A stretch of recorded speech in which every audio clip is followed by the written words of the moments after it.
Jokowi dan Prabowo ini selalu main catur. Sebagai lawan? Iya, sebagai lawan. Pihak berhadapan ya? Iya, pihak yang berhadapan. Jadi bidak-bidak yang dilangkahkan itu kelihatan betul bagaimana untuk menimbangkan lawan. Salah satu bidak yang dilangkahkan oleh Jokowi adalah perpindahan IKN. Jangan sampai terjadi chaos di masyarakat karena ada kekuatan yang menguasai perekonomian berapa persen ini, sepertiga perekonomian negara ini oleh segelintir orang yang bisa kemudian memicu ras dan lain sebagainya. Bank aja misalnya, sekali ras sudah hancur.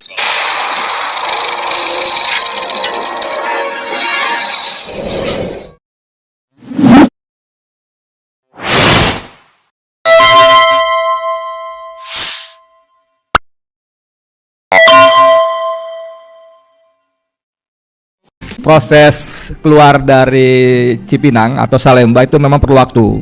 Saya divonis itu siang hari. Oke.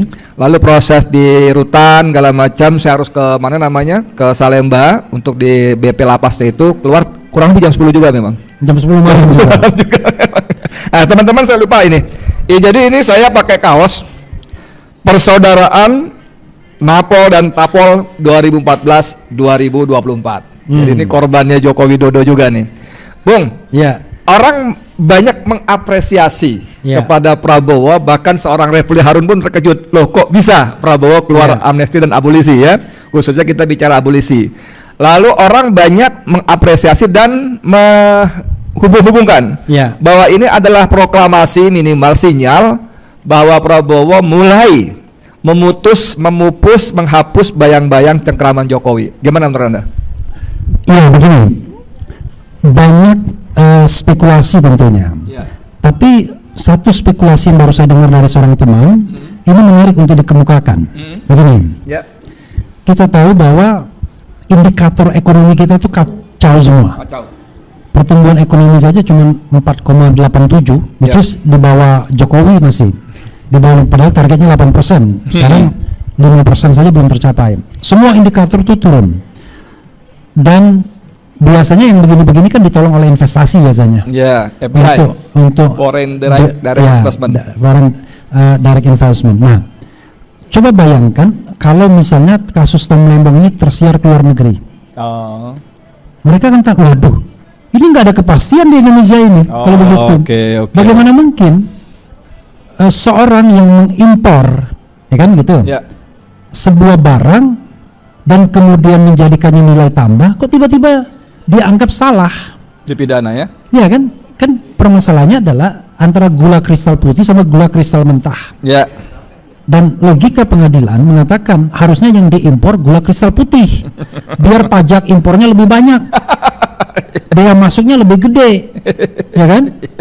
Kan nggak masuk akal jadinya, dan bisa dimonopoli oleh BUMN karena yang bisa langsung gula kristal putih BUMN. Kalau begitu ngapain ada yang namanya perekonomian, pilar ekonomi kan ada negara, ada swasta, ada koperasi. Nah, ngapain kalau ada kita mendorong misalnya perekonomian swasta untuk membuat nilai tambah sebaik mungkin. Kalau kemudian dengan policy seperti itu, ya kita nggak perlu dong mengimpor bahan baku. Nanti karena kalau kita impor bahan baku tuh pajak impornya kecil. Kan logikanya kan aneh. Udah gitu bilang katanya Tom lebih pada ekonomi kapitalis daripada ekonomi Pancasila. Makin absurd aja. Makin absurd. Nah, karena itu keabsurdan seperti ini yang kemudian ada tantangan langsung. Kan barangkali kalau seandainya konstelasi politik Prabowo nggak terlalu lah, ini pendukung Anies, pendukung Jokowi, pendukung ini, barangkali dia belum terlalu ini. Tapi seorang teman mengatakan kepada saya, Prabowo minta data intelijen soal ini. Ya walau-walau kita juga nggak tahu kan, data intelijen, dan kemudian itu hasilnya.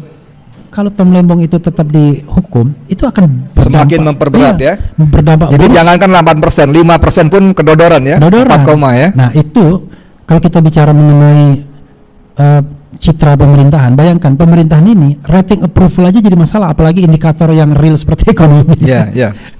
Oke, itu dari sisi ekonomi. Sekarang kita balik ke sisi politik. Betul nggak sih spekulasi, anggapan, dugaan, atau lebih pada harapan kalau menurut saya, kalau saya menerjemahkan begitu, bahwa Prabowo betul-betul memutus, menghapus bayang-bayang Jokowi? Kalau saya iya dan tidak ya. Kenapa saya iya dan tidak? Tidaknya kenapa? Gini, kalau kita lihat beberapa indikator ya, kelihatan betul ada persaingan antara Prabowo dan Jokowi. Misalnya soal Putra Trisno kan, Sudah dipecat, Kunto Arif Wibowo, sudah dipecat, sehari kemudian balik lagi. Tapi ada juga fenomena Hasan Nasbi.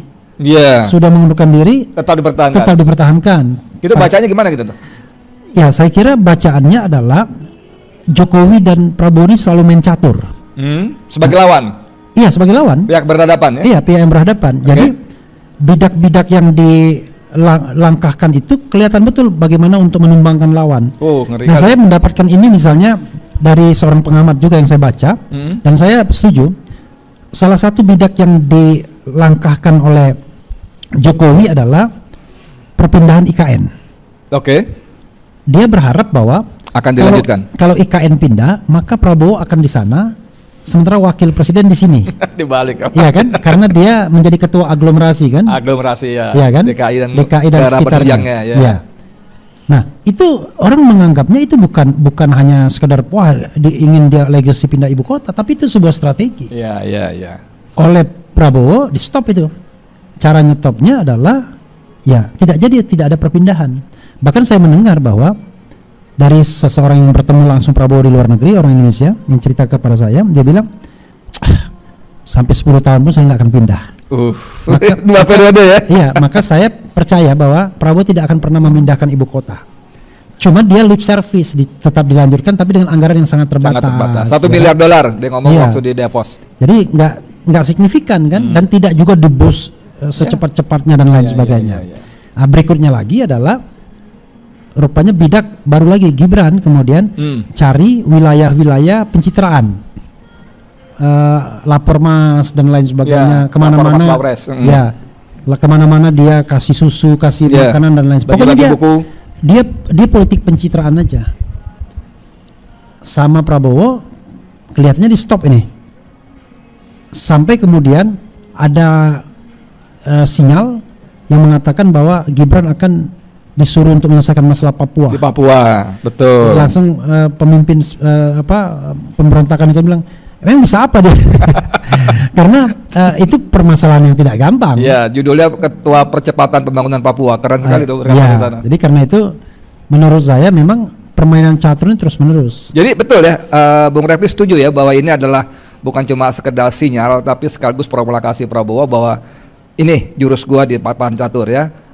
Gua bukan penerus lo, begitu kurang lebih nggak? Iya, karena begini, kan katanya Jokowi guru politiknya Prabowo. Ya, itu diklaim berkali-kali. Itu guru politiknya. Tapi betul barangkali Dr. Tiva ya, saya harus jujur, saya dengar dari Dr. Tiva. Dalam hal apa guru politik? Dalam hal sen kanan belok kiri. Menarik. Jadi Prabowo, hidup Prabowo, hidup Jokowi, hidup Jokowi. Tapi besoknya Pertamina diaduk-aduk. Padahal kita tahu Reza Khalid misalnya, so long time dia menjadi backbone-nya Jokowi misalnya. Betul. Itu kan menarik jadinya.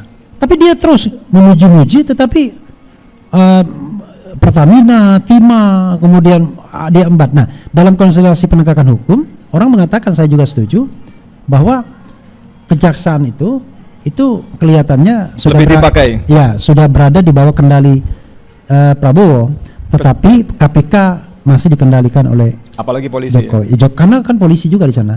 Ketuanya masih bintang 3 aktif baru pensiun kemarin ya. Bung, ini saya sebetulnya senang mendengar ulasan seperti ini karena ini walaupun bukan analisis saya, ini harapan saya. Saya berharap bahwa Prabowo berhenti menjadi bayang-bayang dari Joko Widodo. Tapi pada beberapa kasus lain kan menunjukkan bahwa dia Solo masih begitu dominan. Misalnya pada tadi sebut-sebut kasus Kunto ya. Kunto kan saya mendengar dari seorang bintang 4 bahwa itu adalah pesanan dari Solo. Dan ternyata Prabowo sempat bermain sebentar. Begitu surat dari Wanjakti selesai serapat, diajukan ke Sekmil, informasi saya terima, Sekmil turun ke Teddy ke Prabowo marah sebetulnya, tapi dia biarkan saja. Dengan harapan bahwa Panglima akan mengoreksi gitu loh. Karena perintah Solo kepada Panglima. Tapi ternyata diumumkan saat itulah baru Prabowo marah dan dikembalikan. Tapi itu kan menunjukkan bahwa dia sampai masih membiarkan tangan-tangan Jokowi bekerja bahkan untuk selevel Panglima TNI kalau informasi yang saya dapat dari Bintang Batu benar. Ini kan menunjukkan bagaimana ya bahwa Prabowo itu ya walaupun serek kanan belok kiri tapi faktanya kan dia masih tetap ada pengaruh luar biasa dari Solo ini. Gimana? Ya, pertanyaan saya begini, apa yang membuat Solo kuat?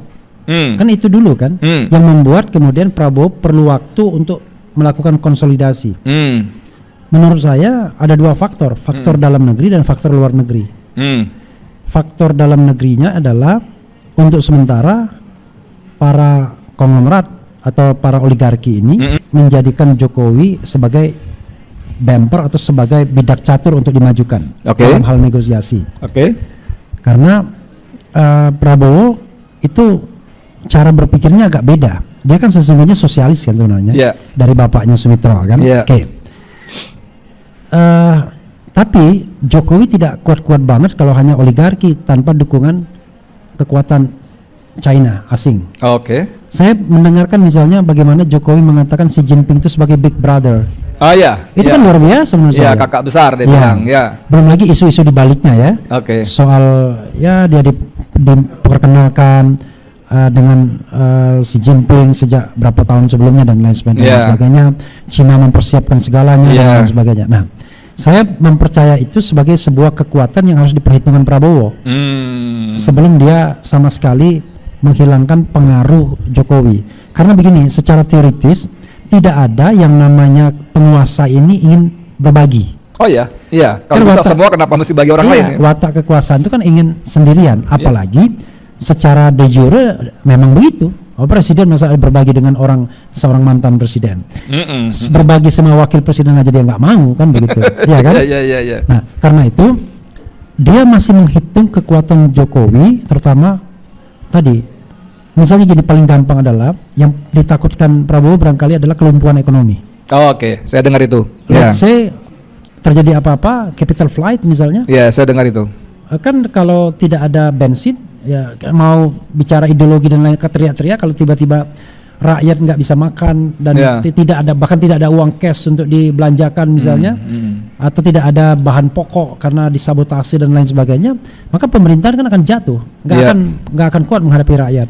Menurut saya dia menghitung betul langkah-langkah itu, jangan sampai terjadi chaos di masyarakat karena tadi ada kekuatan yang menguasai perekonomian berapa persen ini, sepertiga perekonomian negara ini oleh segelintir orang yang bisa kemudian memicu ras dan lain sebagainya. Bank aja misalnya sekali ras sudah hancur. Apalagi kemarin kan ada data juga bahwa kekayaan 4 keluarga sama dan lebih besar daripada 100 juta rakyat Indonesia. Makanya, kan edan sekali itu ya. Dan ini rasionya luar biasa. Kalau dia bertindak misalnya ya dengan melakukan apalah ya, sedikit ras misalnya kan, kemudian capital flight misalnya, walaupun kita sudah ada capital yang di luar negeri sudah pasti ada kan, tapi kan kalau dia bedol desa ya itu perekonomian lumpuh. Nah, rupiah pasti anjlok lagi. Ya, menurut saya itu yang dikhawatirkan. Dan kalau lihat cara kerjanya, Prabowo ini sepertinya gaya-gaya intelijen begitu cara.